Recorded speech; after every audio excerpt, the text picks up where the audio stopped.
लाख तलवारें बड़ी आती है गर्दन की तरफ, लाख तलवारें बड़ी आती है गर्दन की तरफ, सर झुकाना नहीं आता तो झुकाए कैसे. अरे बापरे, इथे ससे कुठून आले. अरे इथे ससा कुठून. आमच्यावर कुंदन शिंदे होते आमचे साहेब. तो ससा नाही, तो उंदीर आहे म्हणजे. तो उंदीर आहे म्हणाले. अरे एवढा. मला म्हटलं इथे आम्हाला खायला मिळत नाही, उंदरांना खायला मिळत. सशासारखे उंदीर घुशी असे असे मस्त धिप्पाड. केव्हा नाही केव्हा तरी त्या हुकुमशहाला सुद्धा जमिनीत गाडलं जातं. हा या देशाचा आणि जगाचा इतिहास. एका मराठी पुस्तकाच्या प्रकाशनासाठी इतके कुटुंब लोक जमलेले. जावेद साहेब माझ्या बाजूला बसले आहेत आणि त्याने म्हटलं एक बी सीट खाली नाही. जावेद साहब, ये मराठी लिटरेचर की थोड़ी ताकत है. आज भी लोग पढ़ते हैं, सुनते हैं. सर्व उपस्थित व्यासपीठावरील सन्माननीय जावेद अख्तर साहेब हे आपल्या आजच्या कार्यक्रमाचे प्रमुख पाहुणे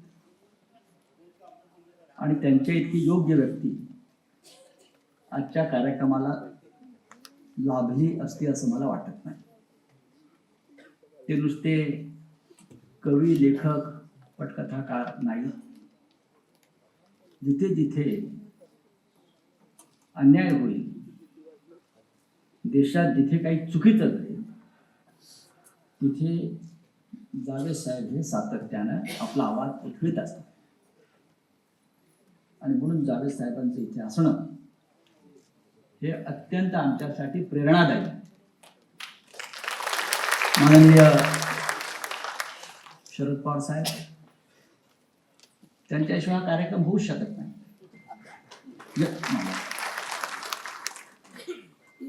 तेही पडद्यामागे अशा अनेक लढाया आमच्यासाठी लढत राहिले आणि समोरून लढत असतात. माननीय उद्धव साहेब, माझे सर्वोच्च नेते, मित्र आणि सदैव माझ्या पाठीशी ते उभे राहिले. आणि खास पाहुणा आपण जो मुंबईतून कलकत्त्यातून बोलवलेला आहे, त्यांचं नाव गोखले आहे, साकेत गोखले. आता साकेत गोखले कलकत्त्यात कुठे गेले? ते तृणमूल काँग्रेसचे खासदार आहेत आणि ममता बॅनर्जींनी त्यांना खास बोलवून खासदार केलं कि साकेत आप कल नॉमिनेशन भरना है. करेक्ट. का? की महाराष्ट्रातून एक लढवय्या त्यांना हवा होता कलकत्त्याला. आमच्या दोघांमधलं साम्य असं आहे की मी त्याच्यामध्ये माझी प्रतिकृती बघतो. तेही तुरुंगात होते ईडीच्या चक्रव्यूहात आणि मी सुद्धा होतो. आणि साकेत गोखले हे गेल्या काही काळापासून एक तरुण राजकारणी, उत्तम पत्रकार, उत्तम लेखक आहेत. ते मूळचे मुंबईकर आहेत आणि त्यांची आई सुद्धा इथे आलेली आहे. आणि आमचे शरद तांदळे, हिमतीचं काम त्याने खरोखर केलेलं आहे. उद्या तुम्ही ईडीसाठी दरवाजे उघडे ठेवा. पण एक सांगतो, या पुढे ईडी आपल्या दारामध्ये येणार नाही. ईडीचा बूथ लावून ठेवलेला. मी शेवटचा माणूस होतो ईडी त्याच्या नादाला लागली. मैं आखिरी आदमी था जिसके साथ ईडी ने पंगा लिया. अब नहीं लेंगे. व्यासपीठावर नाही तर समोर सुद्धा अनेक मान्यवर बसले. मगाशी आपण नावं घेतली सगळ्यांची. तात्याराव लहाने, ज्यांनी उत्तम पुस्तकाचं कव्हर केलं, असे चित्रकार भरत सिंग आहेत आपले, समोर बसलेले आहेत. त्यानंतर रजनीताई पाटील आहेत, खास आलेले आहेत त्या बीडवरून. हे सगळे आपल्या प्रेमापोटी आलेले. आणि या आपल्या लढाईमध्ये प्रत्येकानं त्या वेळेला आपल्याला एक नैतिक पाठबळ दिली, आपल्याला, आपल्या कुटुंबाला. आणि या नात्यानं इथे हा प्रचंड संख्येने इथे लोक जमलेले आहेत. पुस्तकावरती बरीच चर्चा सुरू है, ती असायलाच पाहिजे. अगर मैं एक एडिट लिखता हूं तो उसकी चर्चा होती है, किताब लिखेगा तो होना ही चाहिए. एक संपादक मी रोज लिहितो, त्याची रोज आदित्य साहेब आपली चर्चा व्हायला, चर्चा तर होणारच. पण जेव्हा मी पुस्तक लिहीन त्याची चर्चा झाली नाही तर मी लिहून उपयोग काय? 2 दिवसापासून अनेकांना मिरच्या लागलेल्या आहेत. धडाधड मीडियावर चालू आहे, उसने ये लिखा, उसने ये लिखा, ये लिखा. पण जे लिहिलंय ते सत्य, ते सत्य.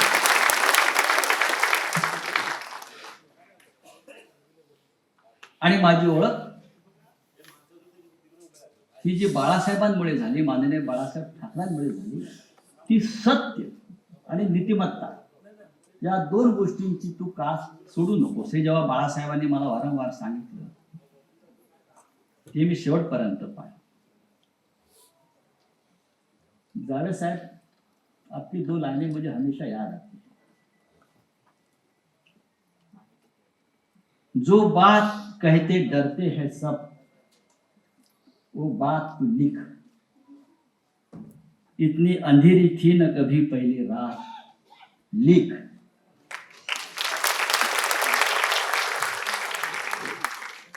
घाबरून नहीं, डरना नहीं है, लिखो. जो बात आपको कहनी है, जे सांगायचं आहे तेही सांगा, आणि जे तुम्ही बोलू शकत नाही ते तुम्ही ठामपणे लिखा. लिख. बहुत जोर से कहा है जावेद साहब ने, लिख. हम लिखने वाले लोग, हम बोलने वाले भी लोग हैं. मी यांच्या कार्यालयात गेलो होतो न्यू विराच्या. त्यानंतर हे आम्हाला एका ठिकाणी जेवायला घेऊन गेले. एक तरुण मुलगा आला आणि तुम्हाला भेटला, फोटो काढला आणि मला म्हटलं तुमच्यासाठी मला एक ओळ म्हणायची, शायरी. मी म्हटलं अरे जाऊ दे, मला उशीर झाला. नाही तुम्हाला ऐकावंच लागेल. आणि मग म्हटलं अरे हो बरोबर आहे, मी असाच आहे. तो काय म्हणाला, तुमच्यासाठी मी एक शायरी सुनवतो म्हटले. लाख तलवारें बड़ी आती है गर्दन की तरफ, लाख तलवारें बड़ी आती है गर्दन की तरफ, सर झुकाना नहीं आता तो झुकाए कैसे. आम्ही त्या पंथातले लोक आहोत. आम्ही वाकणार नाही. साकेत वाकला नाही, संजय सिंग झुकला नाही, बरोबर ना. आमचे अनिल देशमुख बसलेले आहेत समोर. आम्ही ठरवलं की काही झालं तरी या जुलमी शासन व्यवस्थेच्या या रणगाड्यासमोर आपण झुकायचं नाही, आपण लढत राहायचं. कोणीतरी लढावंच लागेल. हे जेव्हा पुस्तक आम्ही जेव्हा तुरुंगात आम्ही लिहायचं ठरवलं तेव्हा मी त्यांनाही प्रेरणा दिली, आमच्या देशमुखांना. वेळ घालवायचा आहे ना, जेल में 1 मिनिट 1 साल जैसा लगता है. जेव्हा तुम्ही आतमध्ये जाता, अंदर जाते हो ना, वो छोटा दरवाजा होता है एक पीला कलर का, इतना सा, वो दीवार में होगा शायद या शोले में होगा. वो ऐसा झुक कर जाना पड़ता है और झुक कर निकलना पड़ता है. वैसा ही है. तेव्हा तुम्ही आतमध्ये गेल्यावर तुमचं जगाशी संबंध पूर्ण तुटतो. अंजली परत बरोबर ना, त्यांना अनुभव आहे थोडासा. आणि मग तुम्ही करायचं काय, बाहेरचा संपर्क नाही, संबंध नाही, भिंती बघायच्या फक्त दगडाच्या आणि दिवस काढायचे.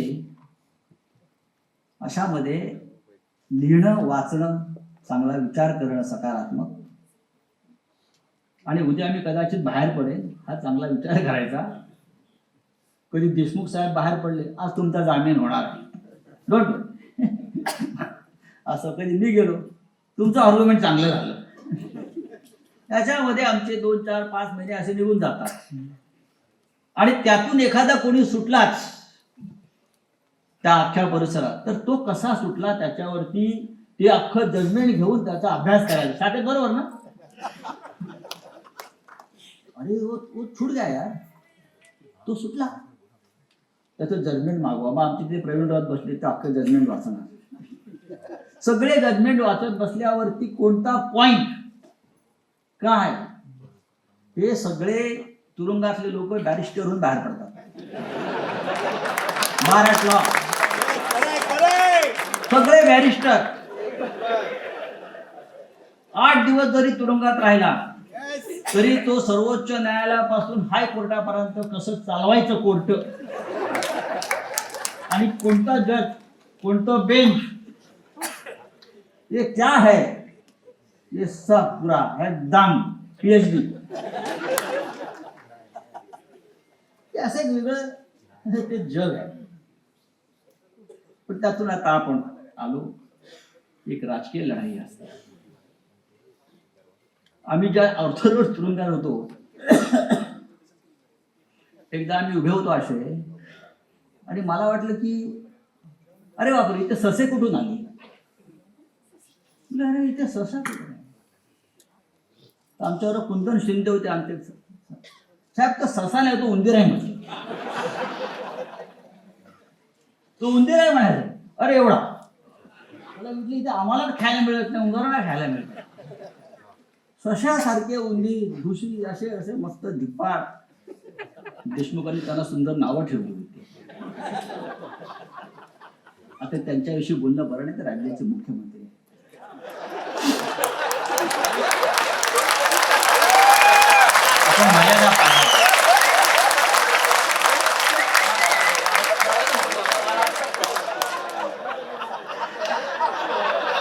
पुस्तक निर्माण झालं. पण एक सांगतो, तुरुंगाचं वैशिष्ट्य असं आहे की माझा रोज सामनातला अग्रलेख दर दिन मेरा एडिट बाहर आता. कैसे गवर्नमेंट ने इंक्वायरी कमीशन लगाया था, सामना का एडिटोरियल बाहर कैसा आ रहा है. रोज माझा रोकठोक बाहर यायचं कॉलम. सब मेरा कॉलम आता था, मेरा एडिटोरियल दर दिन आता था. मैं खुश था बहुत, मेरा काम हो रहा है. अंदर की बात अंदर, मेरा काम तो हो रहा है, अखबार तो निकल रहा है ना, लढाई तो जारी है. पण या सगळ्या जरी कटू आठवणी असल्या तरी माझ्यासारखा माणूस जो आहे तो कधी मनानं खचत नाही. कारण मी ज्यांच्या बरोबर काम केलेलं आहे, माननीय शिवसेना प्रमुख बाळासाहेब ठाकरे, त्यांनी सदैव आम्हाला शिकवलं, खचू नका. आत्मविश्वास हा महत्वाचा आहे. मी एकदा ईडीच्या याच्यामध्ये होतो, कोठडीमध्ये, आणि सरकारवर भयंकर टीका करणारं माझं रोखोक प्रसिद्ध झालं. मी ईडीच्या आतमध्ये बसलो आणि सगळ्या नॅशनल चॅनलला बातम्या, संजय राऊत तो जेल में है लेकिन लिखा किसने. जे 2 अधिकारी रात्री आले उठवायला मला, स्टेटमेंट लेना है. बोले क्यों स्टेटमेंट लेना है? वो आप यहाँ बैठे 4 दिन हो गया और आपका आर्टिकल आज पब्लिश हो गया, पूरा टीवी पे चल रहा है. राज्यपालावरती काहीतरी मी लिहिलं होतं आमच्या तेव्हाच्या टोपीवाल्या, हे कसे महाराष्ट्रद्रोही आहे. आणि ती इंक्वायरी लागली. तो म्हटलं लिखो, मेरा स्टेटमेंट ले लो आप. मैं पहले लिख कर आया था, मुझे मालूम था ये गंदगी करने वाला है. ये लिखो, स्टेटमेंट मध्ये आहे माझ्या, आप लिखो. 11:30 वाजता मला उठवलं, स्टेटमेंट लेना है, हमको ऊपर से मैसेज है, स्टेटमेंट ले लो. ये कैसा गया आर्टिकल यहाँ से? बोलो आपके हाथ तो सीसीटीवी फुटेज, आप देख लो कैसा गया हो. हे पुस्तकाच्या या कथा फार सुंदर आहेत, रोमांचक आहेत. साकेतने माझ्यापेक्षा वाईट दिवस काढलेले आहेत. साकेत साबरमती जेलमध्ये होता, विचार करा, गुजरातच्या. साकेतला एअरपोर्टवरनं उचललं होतं. त्या साकेत बरोबर ना, तुला एअरपोर्टवरनं उचललं. साकेत 7 महिने तुरुंगात होता. त्या मानाने आम्ही थोडे कमी राहिलो. त्याचा अनुभव जास्त आहे, तो ज्येष्ठ आहे त्या बाबतीत. पण पुस्तक तयार झालं. 80% पुस्तक तुरुंगात लिहून झालं. 20% लिहायला 2 वर्ष लागली. 2 वर्षानंतर वेळेस निवडणुका आल्या. मग घरच्याच आमच्या मुली सगळ्या, बाबा लिहा पूर्ण करा, लिहा पूर्ण करा. शेवटी ते लिहून झालं पुस्तक, ते प्रसिद्ध झालंय. आणि अत्यंत महत्वाची गोष्ट, आम्ही ज्या कसाबच्या बॅरॅकमध्ये राहिलो होतो, ते बॅरॅक कोणी बनवलं? आमच्या जयंत पाटलांनी. काय सांगा, जयंतराव पाटील गृहमंत्री, इंजीनियर आदमी है ये, कसाब के लिए स्पेशल बैरक कैसा होना चाहिए उसका डिजाइन ये जयंतराव पाटिल ने बनाया और बाद में हमको अंदर भेज दिया. और मेरे को बाद में पूछा कैसा था, मैंने बनाया. कैसा था और मैंने बनाया है. अच्छा, हे अशा सगळ्या या गमती जमती आहेत त्या पुस्तकामध्ये आहेत. कटू आठवणी असतातच, पण त्या कटू म्हणून घ्यायचा नाही, तो अनुभव म्हणून घ्यायचा. मला उद्धवजी काय म्हणाले त्या दिवशी, त्यांनी पुस्तक वाचलं आणि म्हणलं कसं आहे पुस्तक. मी भाषणात सांगतो, पण एका वाक्यात सांगतो, पुस्तकात रडगाणं नाही. मेरे को अरेस्ट किया, फिर मैं रो गया, फिर ऐसा हो गया, असं झालं तसं झालं. अरे हो गया, ठीक है, गया जेल में, वापस आ गया. जिसने मुझे पकड़ा उसको पश्चाताप हो गया, त्याला धक मारली आणि याला पकडला. अरे हम गुंडे लोग हैं,